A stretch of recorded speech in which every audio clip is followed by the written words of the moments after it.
This is the hill of blessings. The living God speaks through this place. This is the right time to come to Him, to witness His wonderful grace. Holy, holy is the God. ప్రభు పేరిట వీక్షిస్తున్న వారందరికీ వందనాలు చెల్లిస్తున్నాను. అందరికీ good morning. దేవుని గొప్ప కృపను బట్టి మరొక ఆదివారంలో మనల్ని ఇటు రీతిగా దేవుడు కూడుకొని ఆయనను ఆరాధించే అవకాశం దేవుడు మనకు అనుగ్రహించిన విధానాన్ని బట్టి దేవునికి ఎంతో వందనాలు చెల్లించే వారంగా ఉండాలి. ఈ పరిశుద్ధమైన ఆదివారపు దినమున మనము దేవుని ఆరాధించడానికి గణపరచడానికి సిద్ధపడుతుండగా ఆశీర్వాదపు కొండ అనే ఈ వీక్లీ ప్రోగ్రాంలో మిమ్మల్ని ప్రేమపూర్వకంగా ఆహ్వానిస్తున్నాము. ఈ సమయమున మనము దేవుని గణపరుస్తుండగా అందరము చప్పట్లతో దేవుని గణపరుస్తాము, పాటలు పాడుతూ దేవుని గణపరుస్తాము. ప్రాముఖ్యంగా ఆయన వాక్యము వింటూ మనము ఆశీర్వదింపబడతాము. మన జీవితాల్లో అత్యధిక మేలు పొందుకోగలుగుతాం. ఎక్కువ ఆలస్యము చేయకుండా ఈ సమయమున ఒక చక్కని స్తుతి గీతము పాడుతూ దేవుని గణపరిచే వారంగా ఉండగలుగుదాం.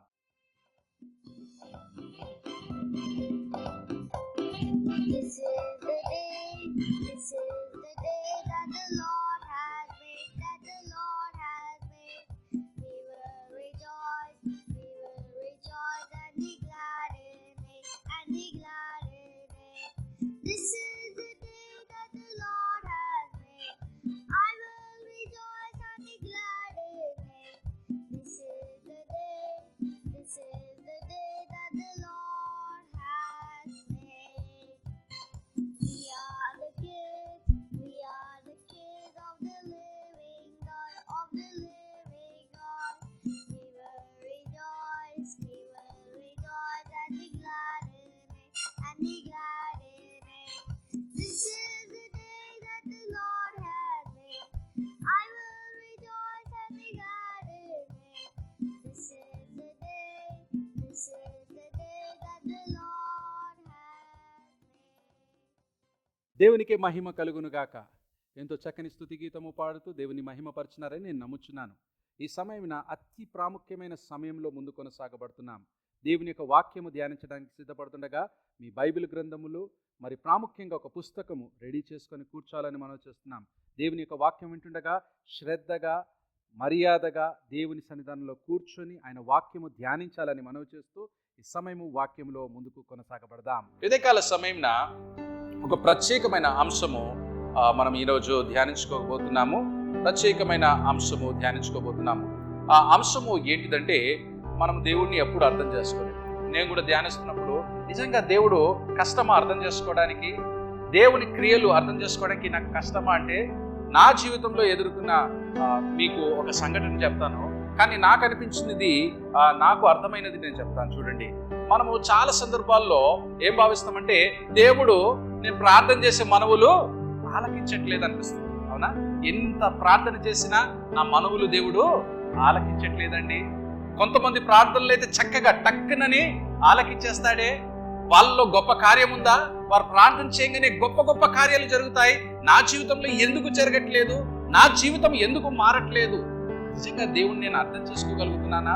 ఆయన చిత్తం ఏంటిదో నేను గ్రహించగలుగుతున్నానా అనే ప్రశ్న మన జీవితంలో వస్తుంది. ఇలాంటి ప్రశ్నని నా జీవితంలో వచ్చింది, శిష్యుల జీవితంలో కూడా వచ్చినట్టు మనం చూస్తున్నాం. పరిశుద్ధమైన గ్రంథం తెరుస్తాము. చూడండి, యేసుక్రీస్తు వారు తన శిష్యులతో అంటున్న మాట మనం చూసుకోగలుగుతాం. యోహాను గారు రాసిన సువార్త 13:7. అందుకు యేసు, నేను చేయుచున్నది ఇప్పుడు మీకు తెలియదు కానీ ఇక మీదట తెలుసుకుందు అని అతనితో చెప్పగా. యేసుక్రీస్తు వారు ఏమంటున్నారు తన శిష్యులతోటి?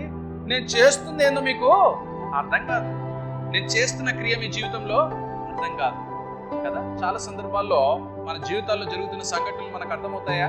ఆలోచించండి. దేవుని కార్యాలు మనం ఎప్పుడు కూడా ఊహించలేము, అర్థం చేసుకోలేము. మాట నేను చదవంగానే నాకు చాలా తట్టిందండి. ఈ ప్రసంగి మాట మనం చదువుకుందాం. చూడండి, ప్రసంగి గ్రంథము 11వ అధ్యాయము 5వ వచనం చూసుకుందాం.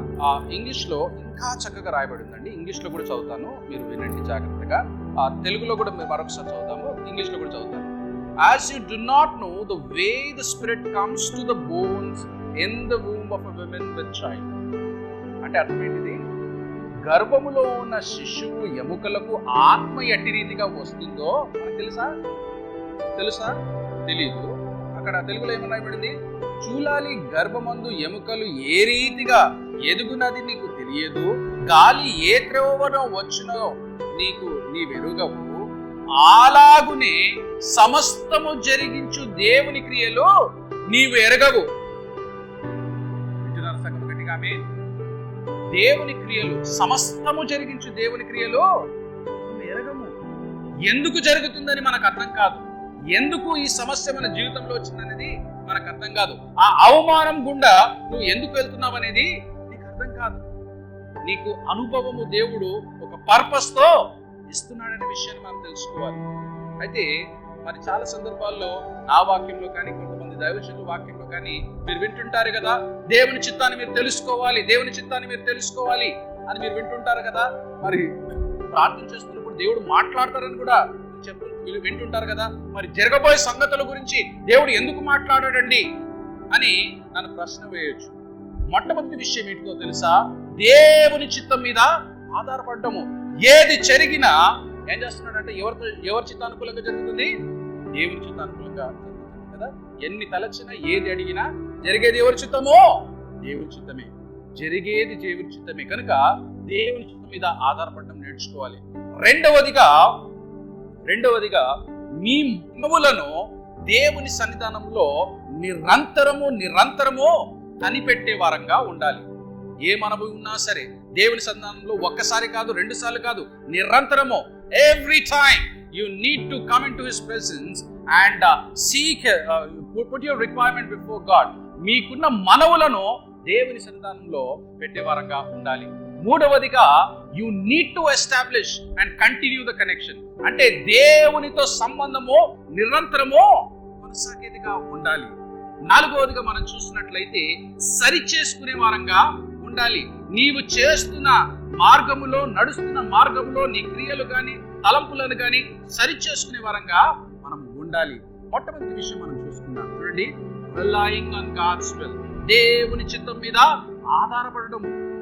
ఇర్మియా గ్రంథము 17వ అధ్యాయము 7 నుంచి 8 వచనము చూసుకోగలుగుతాం. ఇర్మియా గ్రంథం చూడండి, ఇర్మియా గ్రంథము 17వ అధ్యాయం తీయండి. ఇర్మియా గ్రంథము 17వ అధ్యాయము 7 నుంచి 8 వచనాలు మనం చూసుకున్నట్లయితే ఒక మాట అక్కడ మనకు కనిపిస్తుంది చూడండి. యెహోవా నమ్ముకున్నవాడు ధన్యుడు, యెహోవా వానికి ఆశ్రయముగా ఉండును, వాడు జలముల యొద్ద నాటబడిన చెట్టు వలె నుండును, అది కాలువల ఊరన దాని వేళ్ళు తన్నును, వెంట కలిగినను దానికి భయపడదు, దాని ఆకు పచ్చగా నుండును, వర్షము లేని సంవత్సరములో చింతనందదు, కాపు మానదు. గట్టిగా చెప్పగలుగుతామా? యెహోవా యందు నమ్మిక ఉంచువాడు ఎట్లున్నాడంట? ధన్యుడు. Those who trust God, they are blessed. Blessed are those who trust God. దేవుని నమ్మిన వారు ధన్యులు అంటున్నాడు. ఎందుకు ధన్యులో తెలుసా? వారు ఎట్లున్నారంటే వారు దేవునితో పోలుస్తున్నారంట, ఒక చెట్టుతో పోలుస్తున్నాడు. ఈ చెట్టు మామూలు చెట్టు కాదండి. ఈ చెట్టు ఏ చెట్టు తెలుసా? దీని వేర్లు ఎక్కడ ఉన్నాయో తెలుసా? నీళ్ళలో ఉన్నాయంట, పారుతున్న నీళ్ళలో ఉన్నాయంట. పారుతున్న నీళ్ళలో ఎట్లుంటుంది? వేర్లు ఎట్లుంటాయి? పారుతున్న నీళ్ళలో వేర్లు ఉన్నప్పుడు ఏమవుతుంది? దానికి కావలసిన పోషణ ఇస్తూనే ఉంటుంది. ఎంత కరువు వచ్చినా అది భయపడదు, ఎంత ఎండ వచ్చినా అది భయపడదు. తన కాలమందు ఫలమిచ్చు చెట్టు వలే దేవుడు సెలవిస్తున్నాడు. పచ్చగా కనిపిస్తుందని దేవుడు సెలవిస్తున్నాడు. ఎవరి గురించి మాట్లాడుతున్నాడు? దేవుని యందు నమ్మిక ఉంచువారు. నువ్వు దేవుని చిత్తాన్ని నువ్వు అనుసరించినట్లయితే దేవుడు మిమ్మల్ని ఏమని పిలుస్తున్నాడో తెలుసా? ధన్యుడు, ధన్యురాలని దేవుడు పిలుస్తున్నాడండి. ధన్యురాలని పిలుస్తున్నాడు. ఈ ధన్యత ఎట్లా కనిపిస్తుందో తెలుసా? ఆత్మ ఫలాలు. ఎక్కడ అన్యాయం ఉన్నా సరే దేవుడు ఏం చేస్తున్నాడంట? మీ ఆత్మ ఫలాలు కనపరిచే రీతిగా దేవుడు మిమ్మల్ని ఎంచుకుంటున్నాడు. మీ జీవితంలో ఎండిపోయిన స్థితిలో, భయములో ఉన్నా సరే నువ్వు దేవుడి మీద ఆధారపడుతున్నావా? నీ జీవితం ఎట్లుంటుందంట? చూడండి, చివరి మాట అంటాడు కదా, కింద మాట రాయబడింది చూడండి, వర్షము లేని సంవత్సరమున చింతనందదు కాపు మానదు. ఎప్పుడంట? వర్షం లేని సంవత్సరాలు, కరువున్న సమయంలో అది చింతపడదు, కరువున్న సమయంలో అది చింతపడదు. చదువుకున్నట్లయితే చూడండి, కీర్తనల గ్రంథం తీస్తాము. కీర్తనల గ్రంథము 20వ అధ్యాయం తీయండి. కీర్తనల గ్రంథం 20వ అధ్యాయం 6-7 వచనాలు మనం చూసుకోగలుగుతాం. కీర్తనల గ్రంథం 20వ అధ్యాయం 6-7 వచనాలు మనం చూసుకున్నట్లయితే గట్టిగా చదువుతామా? యెహోవా తన అభిషిక్తుణ్ణి రక్షించునని నాకు ఇప్పుడు తెలియను, రక్షణార్థమైన తన దక్షిణ హస్తబలము చూపును, తన పరిశుద్ధ ఆకాశములో నుండి అతని ఉత్తరమిచ్చును. కొందరు రథములను బట్టి కొందరు గుర్రములు బట్టి అతిశయపడుదురు, మనమైతే మన దేవుడైన యెహోవా నామమును బట్టి అతిశయపడుదురు. గట్టిగా ఆమేన్ చెప్తామా? గట్టిగా ఆమేన్. ఏం చేస్తారు కొంతమంది? దేని చూసుకుని అతిశయపడుతుంటారు? దేని మీద నమ్ముకుంటుంటారు? వారి ఆస్తులను చూసుకుని నమ్ముకుంటుంటారు, వారి అంతస్తులను చూసుకుని నమ్ముకుంటుంటారు, వారి చదువును చూసుకుని నమ్ముకుంటుంటారు, ఎంతో గర్వపడుతుంటారు. మనము దేవుని చూసి గర్వపడుతున్నాము, అతిశయపడుతున్నాము. ఎవరిని చూసి అతిశయపడుతున్నాము? దేవుని నామమును బట్టే. దేవుని బట్టి కూడా కాదు. ఏంటంట? దేవుని నామాన్ని ధరించుకోవడమే ఎంతో బలమైనది. ఏ నామాన్ని ధరించుకుంటున్నాం మనము? యెహోవా దేవుని నామాన్ని మనము ధరించుకోవడానికి ఇష్టపడుతున్నాం. ఎందుకో తెలుసా? ఆయన అంటున్నాడు కదా, యెహోవా తన అభిషిక్తుని రక్షించునని నాకిప్పుడు తెలియను, రక్షణార్థమైన తన దక్షిణ హస్తము చూపును, తన పరిశుద్ధ ఆకాశం నుండి అతనికి ఉత్తరమిచ్చును. ఎక్కడి నుంచి వస్తున్నాడు దేవుడు? పరిశుద్ధ ఆకాశం నుండి తన దక్షిణ హస్తముతో సహాయం చేసేవాడుగా ఉంటున్నాడట. ఎవరి గురించి మాట్లాడుతున్నాడు? ఎవరైతే దేవుని చిత్తాన్ని అనుసరిస్తారో, దేవుని మీద ఆధారపడతారో వారి గురించి దేవుడు మాట్లాడుతున్నాడండి. మనము జరగబోతున్న సంగతుల గురించి ఆలోచించకుండా ఏం ఆలోచించాలంటే, మనము దేని మీద ఆధారపడాలంట? దేవుని చిత్తం మీద మనం ఆధారపడి ఉండాలి. దేవా, ఇది నీ చిత్తం అయితే నన్ను నడిపించయ్యా. ఆయన నడిపించే దేవుడుగా ఉంటాడు. మిమ్మల్ని కాపుదల భద్రతలో నడిపింపజేసే దేవుడుగా ఉంటాడు. నమ్ముతున్నావా? నేను ఆశీర్వదించేవాడుగా దేవుడు సెలవిస్తున్నాడు కదా.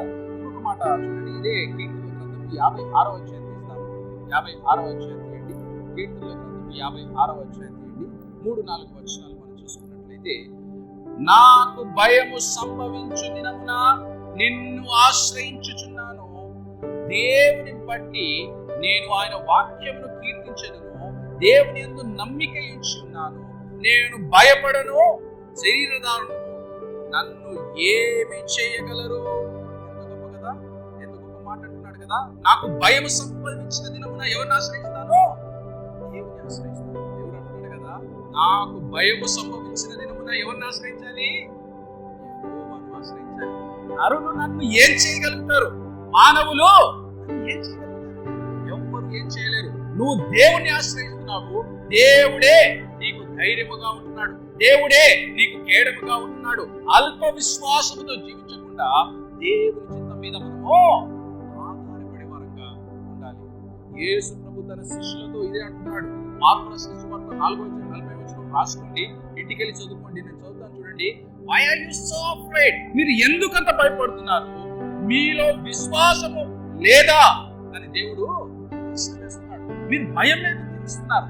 దేవుని చిత్తమును నువ్వు ఆశ్రయించినప్పుడు, దేవుని చిత్తం మీద నువ్వు ఆనుకొని ఉన్నప్పుడు నువ్వు భయపడాల్సిన అవసరం లేదు. ఈనాడు భయపడుతున్న వారు గట్టిగా ఆమె చెప్పండి, నేను ఇక మీదట భయపడను అని చెప్పండి. నేను ఇప్పటి నుంచి భయపడినండి, దేవుడు నా తోడు ఉండగా ఎవరు కూడా ఏం చేయలేదు కదా. మనుషులు నేను నమ్ముకోవట్లేదు, రథాలను నేను నమ్ముకోవట్లేదు, ఏ మనుషులను నేను ఆశ్రయించట్లేదు, కానీ ఆశ్రయించేది ఎవరిని? పరమతముడి తండ్రి అయినా దేవుడిని అని మనం చెప్పుకునే వారంగా ఉండాలి. రెండవదిగా మనం చూసినట్లయితే, నువ్వు తెలుసుకునే ముందు మనం ఏం చేయాలంట? మనకున్న మనవులు దేవుని సన్నిధానంలో నిరంతరము కనిపెట్టాలి. దేవుడు అంటున్నాడు, నువ్వు ప్రార్థన ఒక పూట చేసుకొని మానేసి 2 పూటలు చేసుకొని మానేస్తే సరిపోదండి. ఏం చేయాలంట? నిరంతరము ప్రార్థన చేసే వారంగా ఉండాలి. ఒక మాట మనం చూద్దాం చూడండి. లూకా రాసిన సువార్త 18వ అధ్యాయము 1-8 వచనాల్లో ఒక ఉపమానము మనకు కనిపిస్తుంది. లూకా రాసిన సువార్త 18వ అధ్యాయం తీస్తాము. లూకా రాసిన సువార్త 18వ అధ్యాయం తీయండి. లూకా రాసిన సువార్త 18వ అధ్యాయం 1-8 వచనాలలో ఒక ఉపమానము మనకు కనిపిస్తుంది. 2వ వచనం నుంచి డైరెక్ట్గా చదువుకుందాం. దేవునికి భయపడకయు మనుషులను లక్ష్య పెట్టకయు నుండు ఒక్క న్యాయాధిపతి ఒక పట్టణంలో ఉండేను. ఎక్కడ ఉన్నారంట ఉపమానంలో? ఎట్లాంటి న్యాయాధిపతి? దేవునికి భయపడడు, మనుషులను లక్ష్య పెట్టడు కదా. రెండు గొప్ప క్వాలిటీస్. దేవుడు అంటే నమ్మకం లేదు, భయం లేదు, ఏ మనుషులు వచ్చినా కానీ లెక్క చేయడు, లక్ష్య పెట్టాడు. ఆయన గురించి రాస్తున్నాడు చూడండి. ఆ పట్టణంలో ఒక విధవరాలు ఉండెను. ఆమె అతని యొద్దకు తరచూ వచ్చి నా ప్రతివాదాన్ని నాకు న్యాయము తీర్చుమని అడుగుచూ వచ్చెను. అతడు కొంతకాలము ఒప్పుకపోయాను. తరువాత అతడు, నేను దేవునికి భయపడకయు మనుషులను లక్ష్య పెట్టకయు ఉండిని కానీ ఈ విధవరాలు నన్ను తొందర పెట్టుచున్నది కనుక ఆమె మాటికి వచ్చి గోచాడుకుంటున్నట్లు ఆమెకు న్యాయము తీర్చునని తనలో తాను ఏం చేస్తుందంటే ఈ విధవరాలు? ఎట్లాంటి న్యాయాధిపతి? భయం లేదు. ఎవరి మీద భయం లేదంట? దేవుడంటే భయం లేదు, మనుషులంటే లెక్క చేయడు. అయితే ఆ విధవరాలు ఏం చేస్తుందంట? రోజు వస్తుంది, మాటికి వస్తుంది, నాకు న్యాయము తీర్చు అని చెప్పేసి అడుగుతుంది. అయితే ఆ విధవరాలు చెప్తున్న మాట, యేసుక్రీస్తు వారు చెప్తున్న మాట చూడండి. 6వ వచనం మనం చూసుకోగలుగుదాం. మరియు ప్రభు ఇట్లా, నేను అన్యాయస్తుడైన ఆ న్యాయాధిపతి చెప్పిన మాట వినుడి. ఎవరి మాట వినమంటున్నాడు? అన్యాయస్తుడైన న్యాయాధిపతి చెప్తున్న మాట వినుడి. మీరు ప్రార్థన చేయకుండా మాటికి అడగకుండా మౌనంగా ఉన్నట్లయితే మీ జీవితంలో కార్యము జరగదు. ఏం చేయాలి? దేవుని సన్నిధానంలో చూసి నేర్చుకోవాలంటే ఎట్లా చేయాలంటే ప్రార్థన ఒక్కసారి కాదు, 2 సార్లు కాదు. దేవా, నా కార్యము జరిగేంత వరకు నేను విడిచిపెట్టనయ్యా. అందుకోసమే దేవుడు అంటాడు కదా, నీకున్న అంశము ఒక్కసారి చేసి మానుకోవద్దు, మాటికి దేవుని సన్నిధానంలో కనిపెట్టాలి. 7వ వచనంలో అంటాడు కదా, ఆ దేవుడు తను ఏర్పరచుకున్న వారు దివారాత్రములు తను గూర్చి మొరపెట్టుచుండగా వారికి న్యాయము తీర్చడా అని క్వశ్చన్ మార్క్ చేస్తున్నాడు. దివారాత్రంలో దేవుని సన్నిధానంలో కనిపెట్టినప్పుడు దేవుని కార్యము ఖచ్చితంగా. కార్యాల కోసం ఎదురు చూస్తుంటాం, అనేక కార్యాలు జరగాలని ఇష్టపడుతుంటాం, కానీ కార్యాలు జరగట్లేదు అని మనకి తెలుస్తుంది కదా. ఎందుకు తెలుస్తుందో తెలుసా? నీవు దేవుని సన్నిధానంలో ఏం చేయట్లేదు, మాటికి అడగకుండా ఏం చేస్తున్నావంట? ఇష్టానుసారమైన జీవితంలో నేను ఉంటున్నామని దేవుడు మరొకసారి నాకు తెలియజేస్తున్నాడు కదా. కీర్తనల గ్రంథము 116 కీర్తన చూస్తాము. 2వ వచనం చూసుకోగలుగుతా. ఆయన నాకు చెవియొగ్గును కావున నా జీవిత కాలమంతయు నేను ఆయనకు మొరపెట్టెదను. ఎవరు చెవియొగ్గుతున్నారంట? ఆయన నాకు ఏమవుతున్నాడు? చెవియొగ్గును అని రాయబడి. దేవుడు చెవియొగ్గును అంటే నీ మనవిని వింటున్నాడు, నీ మనవిని అంగీకరించాలని ఆయన ఇష్టపడుతున్నాడు. ఎప్పుడు జరుగుతుందని చూడండి. కావున నా జీవిత కాలం అంతా నేను ఆయనకు పెట్టుచున్నాను. జీవిత కాలం అంతా, ఒక దినం కాదు, 2 దినాలు కాదు, ఎంతకాలమో జీవిత కాలం అంతా పెట్టేవారంగా ఉండాలి అని సెలవిస్తున్నాడు. యేసుక్రీస్తు కాలంలో ఆ భక్తుడు బహువృద్ధుడు అంట. 60 సంవత్సరాలు కాదు, 70 సంవత్సరాలు కాదు, 80 సంవత్సరాలు కాదు, ఆయన బహువృద్ధుడు. అయితే ఈయనకు ఒక వాగ్దానం. ఈ వాగ్దానం ఏంటో తెలుసా? మెస్సయ్యని చూస్తేనే ఈయన చనిపోతాడు. ఎప్పుడు వచ్చిండొచ్చు వాగ్దానము? ఆయన యవన దశలో వచ్చిండొచ్చు. అవునా? యవన దశలో ఏ వాగ్దానం వచ్చింది? నువ్వు మెస్సయ్య చూస్తే తప్ప చనిపోవు. ఎంతకాలం వెయిట్ చేస్తున్నాడు? బహువృద్ధుడైనంత వరకు వెయిట్ చేస్తున్నాడు. 1 సంవత్సరం ఆగలేదు, 2 సంవత్సరాలు ఆగలేదు. తన ముసలితనం వచ్చేంత వరకు ఆయన ఏం చేస్తున్నాడు? జీవితకాలం అంతా ప్రార్థన చేస్తున్నాడు. ఒకానొక దినమున ఆయన సన్నిధానంలో ఎక్కడున్నాడు? దేవుని సన్నిధానంలో. దేవుని సన్నిధిలో ఉన్నప్పుడు ఎవరు వచ్చినారు ఆయన ముందుకు? మెస్సయ్య. ఎవరు వచ్చినారండి ఆయన ముందుకు? మెస్సయ్య. ఎప్పుడు వచ్చినాడో తెలుసా? నువ్వు బహుకాలము ప్రార్థన చేస్తున్న సమయంలో కనిపెట్టి, ఓపికతో కనిపెట్టినప్పుడు, మాటి మాటికి నీవిచ్చిన నా వాగ్దానం నెరవేర్చుందండి కనిపెడుతున్నప్పుడు దేవుడు ఏం చేస్తున్నాడట? ఖచ్చితంగా ఆయన జీవితంలో కార్యం చేస్తున్నాడు. దేవుడు అంటున్నాడు కదా, మేలు పొందుకున్న తర్వాత నువ్వు మర్చిపోతున్నావా? దేవుని సన్నిధిలో కనిపెట్టలేక వెనకబడుతున్నావా? ఓ మూర్ఖపు జనులారా, ఎవరి తట్టు తిరగాలి? దేవుని తట్టు తిరుగుడి. దేవుని తట్టు తిరిగి మాటి మాటికి చేసేవారుగా ఉండాలి. దేవుని కార్యం మన జీవితంలో. మూడో మాట మనం చూసుకున్నట్లయితే stay connected to God. Stay connected to God అంటే దేవునితో సంబంధం కలిగి జీవించుకోవాలి. దేవునితో సంబంధం కలిగి జీవించుకోవాలి. దేవుడు సెలవిస్తున్న మాట ఇదే. నీవు దేవునితో సంబంధం లేకుండా ఉన్నట్లయితే, దేవుని యొద్ద రాలేకుండా ఉన్నట్లయితే దేవుడు మీ యొద్దకు రాడు. నేను చెప్తున్న మాట కాదు, దేవుని వాక్యం. చూడండి యాకోబు పత్రిక 4వ అధ్యాయం 8వ వచనం తీస్తాం. యాకోబు పత్రిక 4వ అధ్యాయం 8వ వచనము. ప్రతి ఒక్కరు బైబిల్ గ్రంథాలు తెరవాలి. మొబైల్ ఫోన్లు కాదు, బైబిల్ గ్రంథాలు ప్రతి ఒక్కరు తెరవండి. యాకోబు పత్రిక 4వ అధ్యాయం 8వ వచనం. ఏమని రాయబడి ఉంది అక్కడ? 4వ అధ్యాయం 8వ వచనంలో, దేవుని యొద్దకు రండి, అప్పుడు ఆయన మీ యొద్దకు వచ్చును. పాపులారా, మీ చేతులను శుభ్రపరచుకుని, దీని ద్విమనస్కులారా, మీ హృదయములను పరిశుద్ధపరచుకుని. ఎవరు రావాలి? దేవుని యొద్దకు రండి, అప్పుడు దేవుడు మీ యొద్దకు వస్తాడు. You need to come to God. You need to get connected to God. నీవు దేవునితో సంబంధం కలిగి జీవించాలని దేవుడు సెలవిస్తున్నాడు. నువ్వు ఎప్పుడైతే వేరుగా ఉంటావో, ఏ కొమ్మ అయితే వేరుగా ఉంటుందో అది ఫలించని కొమ్మగా ఉంటుందని దేవుడు సెలవిస్తున్నాడు. యోహాను సువార్త 15:4-7 వచనంలో ద్రాక్షవల్లి అనే మెసేజ్ దేవుడు చెప్తున్నప్పుడు, నాకు వేరుగా జీవించినట్లయితే మీరు ఎప్పటికి కూడా ఫలించలేదు. వస్తున్నారే కానీ మీలో ఫలము లేదు, వింటున్నారే కానీ మీలో ఫలం లేదు. ఎందుకో తెలుసా? You are not connected to God. నీ జీవితంలో ఇంకా లోకము తీరు నీ జీవితంలో ఉంది. నువ్వు లోకంలో ఉన్నంత వరకు నీ కొమ్మ ఫలించని కొమ్మగానే ఉంటుంది. నీ కొమ్మ ఏమైపోతుందంట? ఎండిపోతుంది. ఒకానొక దినమున నీ జీవితము కాలిపోతుంది. నీ జీవితము ఫలముగా ఉండాలంటే నువ్వు ఎక్కడ ఉండాలంట? దేవునిలో ఉండాలి. ద్రాక్షవల్లి నేను ఏమంటాడు? అతని ఆవరణంలో 1000 దినాల కంటే శ్రేష్టం కదా. అన్ని ఆయన దగ్గరికి వచ్చినప్పుడే జీవితంలో దేవుని కార్యం జరుగుతుంది.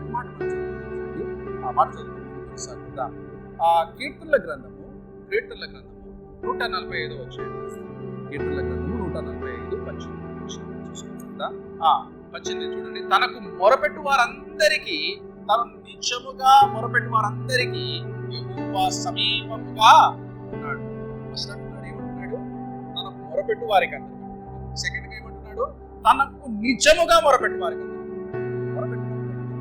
ఏం చేస్తారు? ప్రార్థనకు నామకాస్తంగా చేస్తారు.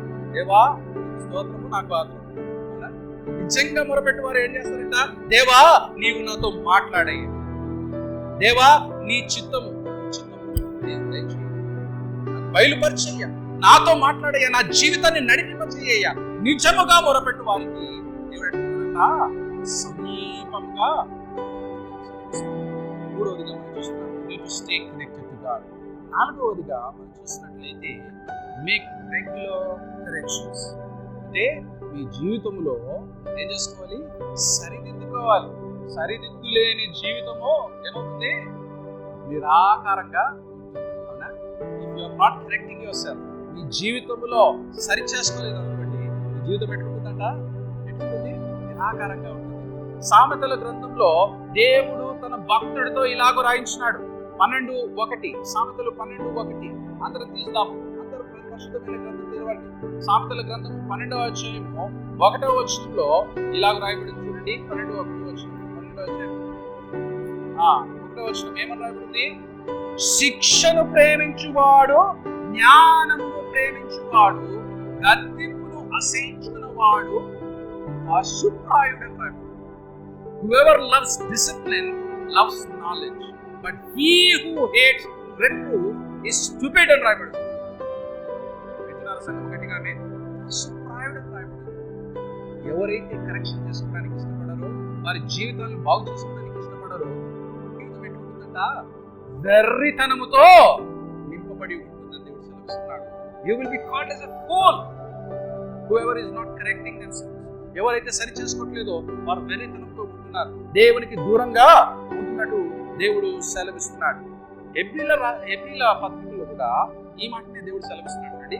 హెబ్రీలకు రాసిన పత్రిక 12వ అధ్యాయం 11వ వచనంలో ఈ సంగతితో దేవుడు మాట్లాడుతున్న మాట చూడండి. మరియు ప్రస్తుత ముందు సమస్త శిక్షయు, ఏంటిది?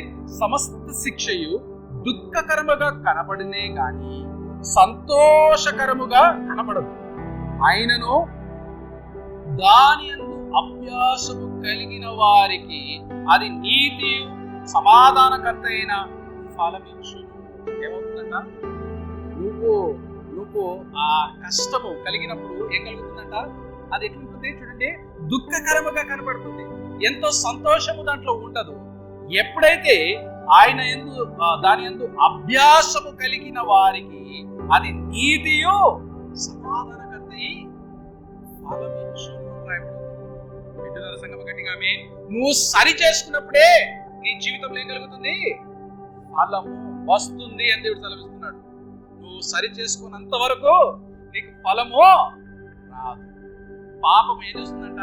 ఒకసారి, 2 సార్లు, 3 సార్లు అని నువ్వు పాపం చేస్తూ చేస్తూ చేస్తూ పోతుంటే ఆ పాపం అనే ఊబి నుంచి నువ్వు బయటికి రావాలనుకున్నా రాలేని పరిస్థితిలో వెళ్ళిపోతావు. కష్టము, కానీ నువ్వు సరి చేసుకుంటే నీ జీవితం ఏమైపోతుంది? బాగుపడుతుంది. కష్టమే, ఈ పాపం నుంచి రావడం కష్టమే, కానీ నువ్వు బయటికి రావాలని నువ్వు ప్రయత్నించినప్పుడు దేవుడు ఏం చేస్తాడు? ఖచ్చితంగా దేవుడు బయటికి తీసుకుని వస్తాడు అంటున్నాడు కదా. అక్కడ మాట రాయబడింది కదా, ఏమని రాయబడింది? ఆయనను దాని యందు అభ్యాసము కలిగిన వారికి అది నీతియు సమాధానకర్తమైన దేవుడు ఫలమిచ్చే దేవుడు కాబట్టి ఎప్పుడో నువ్వు సరి చేసుకున్నావు. మన అంశం మనం చూసుకుంటున్నాం కదా, దేవుని క్రియలు మనకు అర్థం కావు. దేవుని క్రియలు మనకు అర్థం కావు. అది అర్థం కాకుండా సరే మనం ఆయన మీద ఆధారపడి ఉండాలి. ఆయన ఆలోచన చొప్పున నడుచుకునే వరంగా ఉండాలి. మనకు ఈ లోకంలో ఫలము వచ్చినా రాకుండా సరే నీ ఫలము ఖచ్చితంగా ఎక్కడ వస్తుందంట? పరలోక రాజ్యములో వస్తుంది. ప్రార్థన. మా ప్రేమికుల తండ్రి, జీవగల నాయన, మీకు ఎంతో వందనాలు చెల్లిస్తున్నామయ్యా. ఎంతో గొప్ప దేవుడవు, ఆశ్చర్య కార్యాలు, అద్భుత కార్యాలు మా జీవితంలో చేస్తూ క్షేమము మాకు అనుగ్రహించిన దేవా, మీకు ఎంతో వందనాలు. ఈ పరిశుద్ధమైన ఆదివారం దినం వరకు మీ సజీవులకు ఎంచుకున్న దేవా, ఎంతో వందనాలయ్యా. ఈనాడు వీక్షిస్తున్న ప్రతి ప్రేక్షకులకు మేము ప్రార్థన చేస్తున్నామయ్యా. మరి ఆరోగ్యాల కొరకు, వారి స్థితిగతుల కొరకు ప్రార్థన చేస్తున్నాం. అనేకులు అనారోగ్య స్థితిలో ఉంటున్నారు, అనేకులు బాధల్లో ఉంటున్నారు, అస్వస్థతతో బాధపడుతున్నారు, ఆర్థిక ఇబ్బందులతో ఎదుర్కొంటున్నారయ్యా. వాటిని మీరు దర్శించండి, సంపూర్ణమైన స్వస్థత మీరు అనుగ్రహించండి అయ్యా. అనేకులు సమాధానం లేక బాధపడుతున్నారు, సమాధానం ప్రసాదించండి అయ్యా. కుటుంబ కలహాలతో అనేకులు కొట్టుమిట్టాడబడుతున్నారు, వారిని నెమ్మదిపరచండి, సహాయం దయచేయండి. ప్రాముఖ్యంగా మా దేశము, రాష్ట్రము, ప్రాంతం ప్రార్థన చేస్తున్నాం. సుభిక్షంగా ఉండే అవకాశం దయచేయండి. ఈనాడు బర్త్డేస్, యానివర్సరీస్ సెలబ్రేట్ చేసుకుంటున్న బిడ్డలందరినీ కూడా జ్ఞాపకం చేసుకుంటున్నాము. ఆయన నూతన సంవత్సరం దయాకిరీటం బిడ్డలకు అనుగ్రహిస్తారని నమ్ముచునైనా ఈ రోజు మొదలుకొని ముందున వారమంతట్లో మీ కృపాక్షం బిడ్డలకు దయచేస్తారని తిరిగి రానైన యేసుక్రీస్తు నామములో అద్భుతంగా అడిగి పెడుతున్నాం మా పరమ తండ్రి, ఆమేన్. మన తండ్రి అయిన దేవుని ప్రేమ, ప్రభువైన యేసుక్రీస్తు వారి కృప, పరిశుద్ధాత్మ యొక్క అన్యోన్య సహవాసం మన పట్లను, మన కుటుంబాల పట్లను ఎప్పుడూ ఎల్లప్పుడూ సదాకాలం తోడై నీడై ఉండును గాక. ఆమేన్.